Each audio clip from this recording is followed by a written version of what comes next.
Hey everyone, and welcome to Almost Cancelled. I am Peter, that is Connor, and we are going to talk about Iron Fist Season 1, Episode 8. It's called The Blessing of Many Fractures. Full spoilers for the episode, as always. I'm going to make a bold statement here, Connor. Go on. I think this might have been the most boring episode the show's had yet. Oh, thank God. For a second, I was worried you were going to say once again this was the best episode yet. I was like, I'm going to have to argue hard on this one. No, this No, was... I'm in total agreement with you. Yeah, this was especially tedious, this I one. couldn't get through this in one sitting. I had to take a break. Just go and wander around for 2 minutes, just so I didn't fall asleep. This one, by far, has felt the longest. And it wasn't. It was like 55 minutes, whatever. It's about normal for this, if Yeah. not slightly on the lower side. Yeah, a lot of them have been pushing 60. But it felt the longest. It genuinely felt the longest because so much of it was just people talking about how they felt. And here's writing 101, right? You very rarely have a character flat out say how they feel. Especially when Danny telling us about his parents dying in the plane crash is something we've already seen the flashbacks of multiple times. Yeah, it's kind of irrelevant for us to hear about this. We don't need to see it. You can have him start to tell the story and cut away.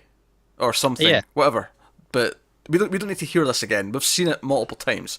If anything, I think this moment actually plays better than the flashbacks. But because I've seen the flashbacks twice already, I think the flashbacks should have not existed, and they should have I waited agree. until here and The had flashbacks actually made me laugh.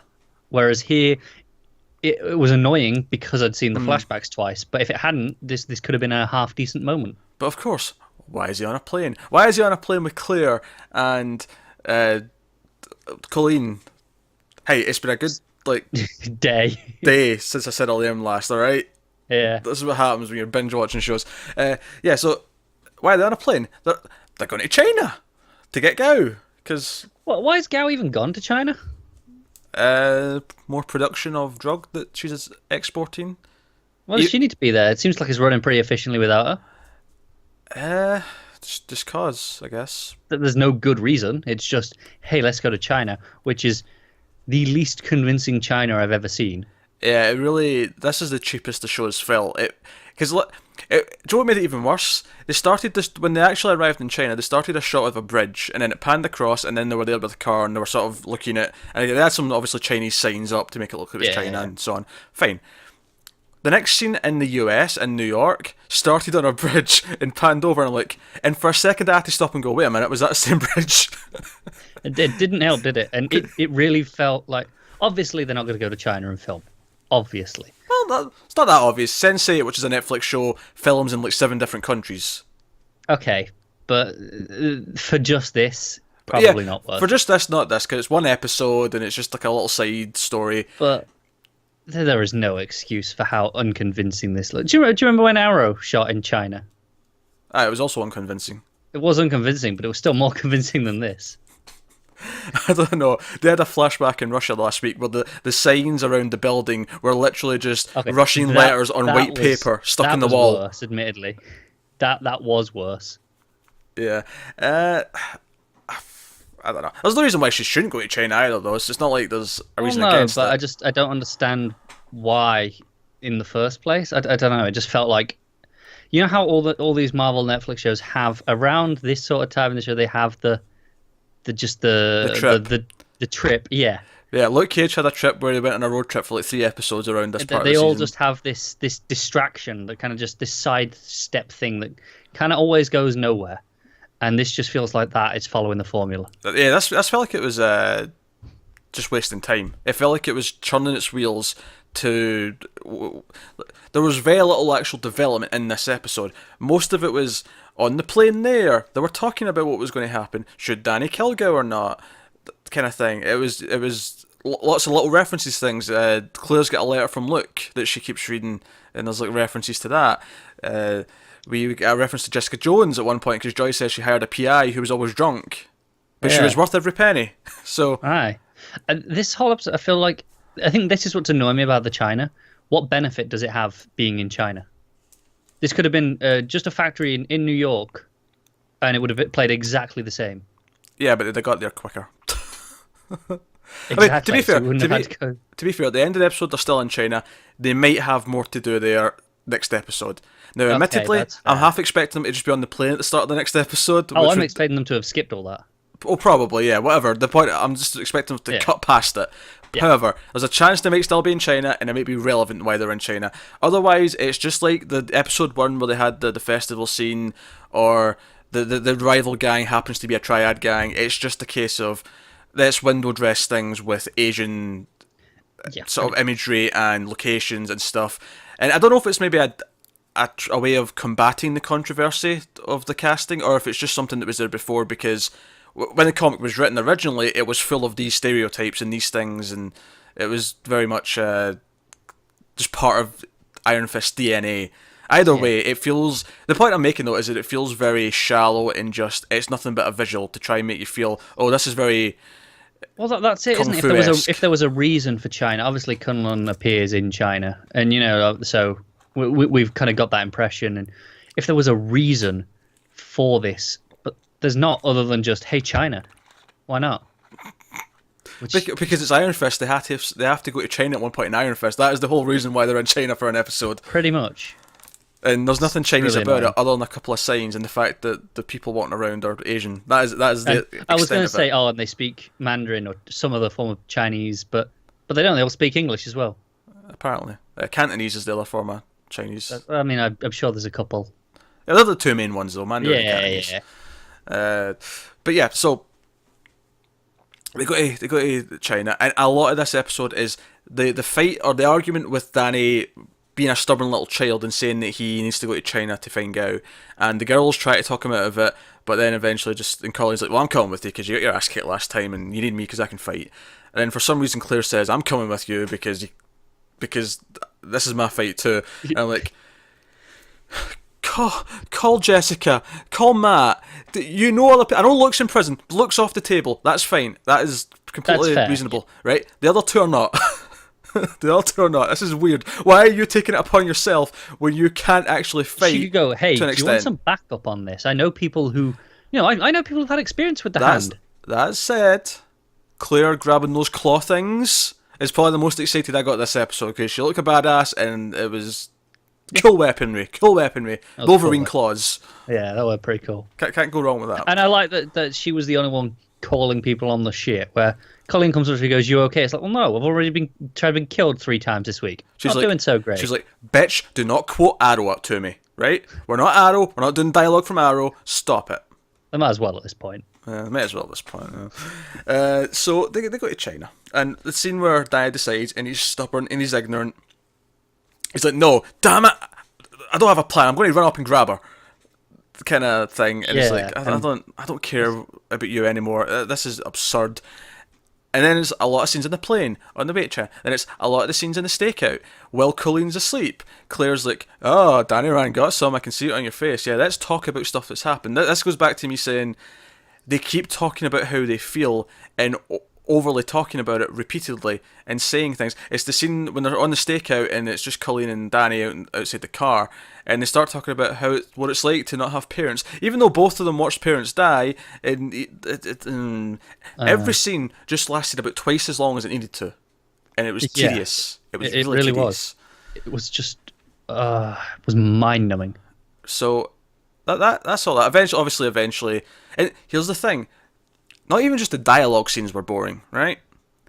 Danny gets into a fight with a drunk master who's the guardian of the hand, who's outside the I door think of this Drunken factory. Master is his comic book name. It probably is. I mean, Drunken Master's not just a comic book thing, though. That's something like It is, but I think there is Yeah. a character. like I've heard Drunken Master's an actual thing that I've heard of. Yeah. There's movies called Drunken Master and stuff. It's like a full-on Yeah. thing. But he starts having this fight, and for the first 10-20 seconds, it's kind of amusing. He's drunk and he's still kind of fighting and beating him because Yeah. he's got all these moves. And then they stopped and they talked a little bit mid-fight, and then they started fighting again. Then they stopped and talked again, and then they started fighting again. Then they talked, then they fought. It was fine after the first time or the second time, because Danny was like, hey, people who can't fight, fight with their words. or something to that effect. He calls him out for people who fight with stopping and talking. people who fight with their words are making up for their fists or whatever. Yeah, it was something to that effect, and that was fine. But then it did it like another 3 times after that. It just kept going on and on and on. The sword fight Colleen got into with the random guard was okay at first. It lost its steam though towards the end.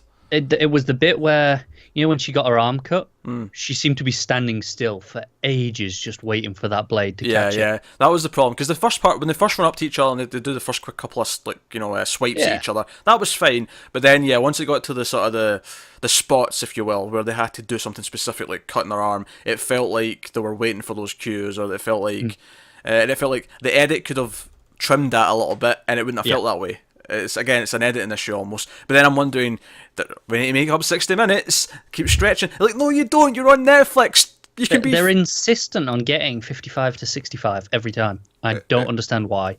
This would benefit so much from being like 35 to 45. We'd still have so many problems with Danny as a character, but the show's pacing would be helped immeasurably by cutting out. Especially in an episode like this. Yeah, 15-20 minutes per episode. Cut it out.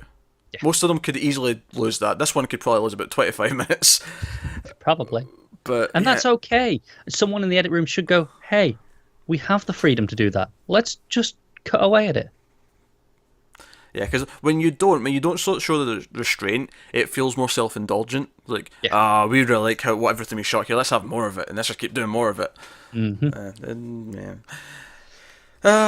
So that was the whole Danny thing, really. I mean, okay, the one final thing though is, so they mentioned this in the last episode actually, the first time it came up, but the mountains that Gao's going to China. I guess this is the real reason why she's going to China, is because they have to tie it to the fact that she's going over the same part of land that, they're going to the same location that his family was going to when he was a kid, when the plane crashed. Yeah, but I don't know. It seems kind of a stretch still.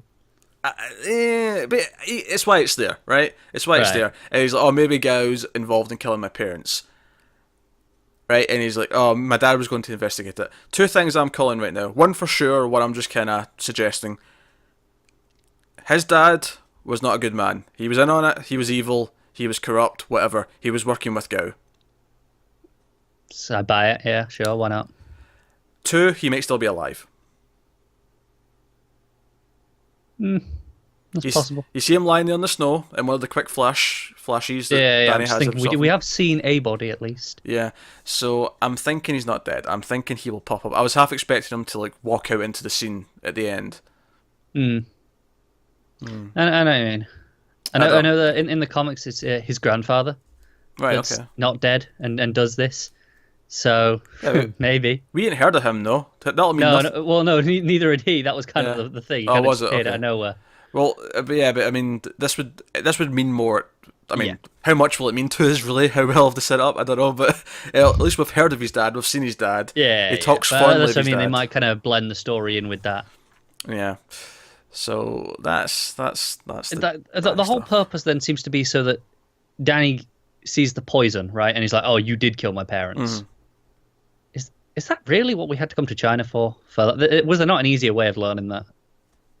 Probably. But like I say, they want to go to China, so they set up this idea that he has to see where she's going so that he knows that's where his parents were going when he was a kid, and he puts 2 and 2 together. That's what. Of course, Danny at the start of the episode comes to see Harold, and he sees the big blood stain, and he assumes it's his fault.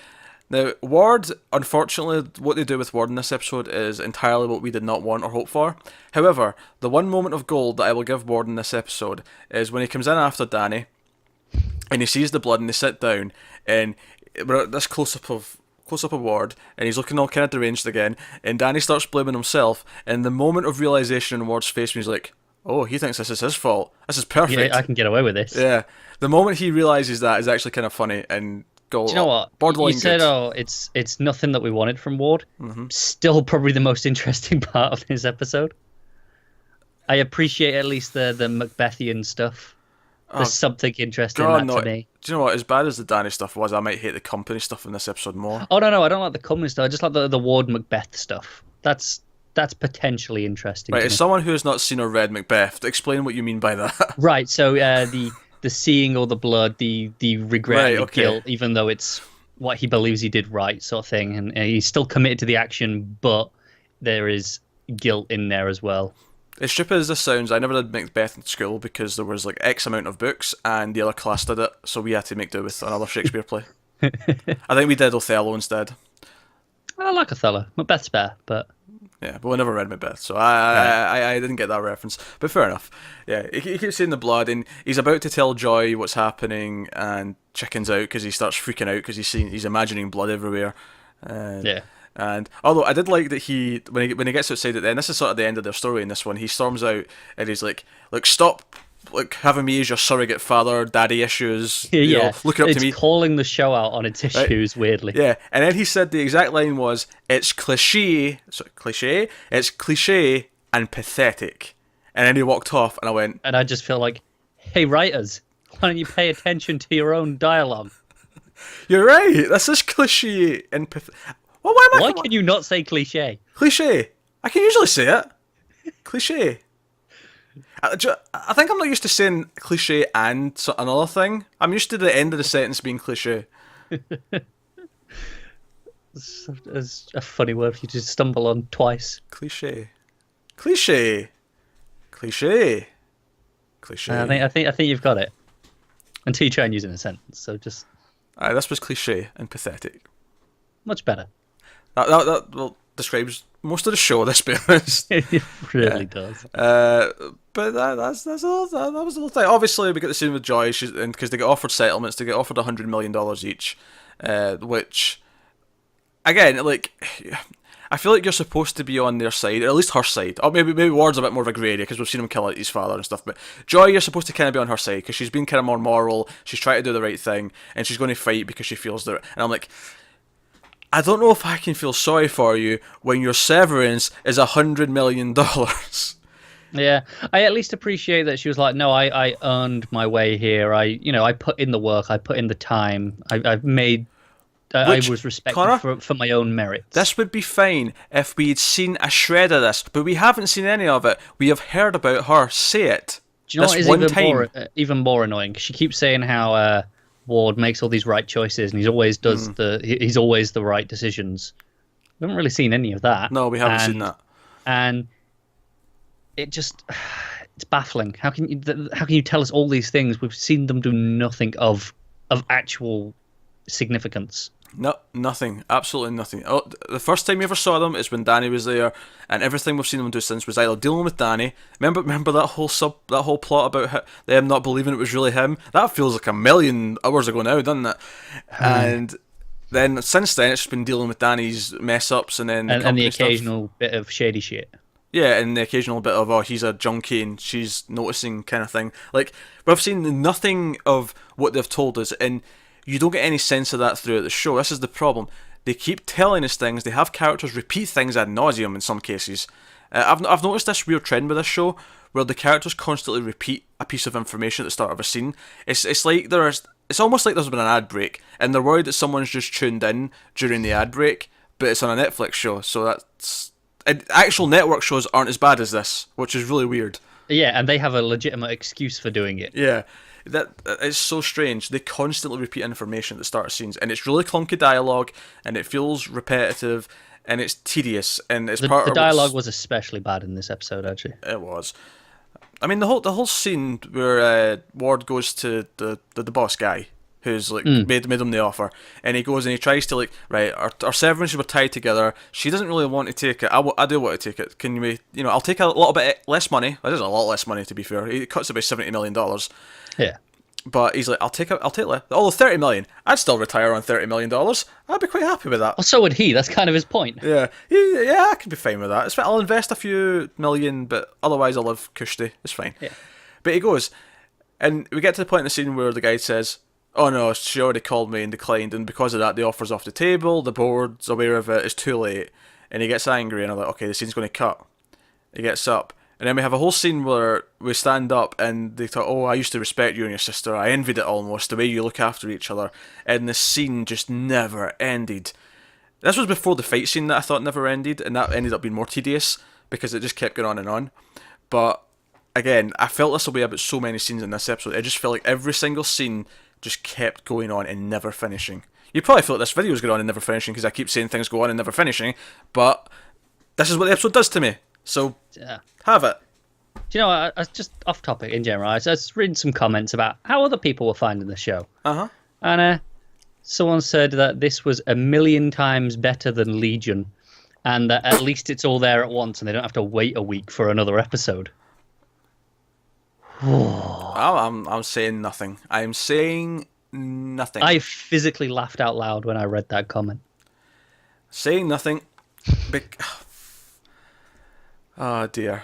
Legion's very much the opposite of this show. This show likes to repeatedly tell you things ad nauseum. Legion just lets you discover them and work things out for yourself. Almost to a fault, one might argue. That would be a fair complaint. But yeah, oh no, go away. That's nonsense. Nonsense talk. Some of the, do you know what's funny? There's some people who legitimately hate some of the other Netflix Marvel shows because they're like, "Oh, I thought this about the last couple." And I'm like, I keep seeing people say this is Luke Cage is the worst, and this is far better than Luke Cage because Luke Cage at the halfway point where it changes just became shit according to most people. Most people I'm seeing at the minute. Yeah, I don't think it came shit. It definitely lowered. They definitely dipped. Oh, absolutely. I don't think there's any arguing that. But Luke Cage, you know what Luke Cage had? It had a lead character that I could get behind and I rooted for, even if the stories weren't always amazing. Yeah, there was someone there that you liked. Yeah. I also liked Misty. I liked a few characters on the show. Like, there was several characters that were worth investing in, and that was nice. Same in Daredevil, same in Jessica Jones. At this point, I'm kind of just waiting for them to screw up Colleen, because she's the only one that we kind of like.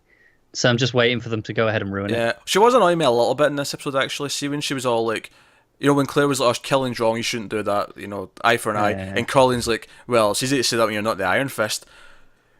Like, you're not the Iron Fist. I know.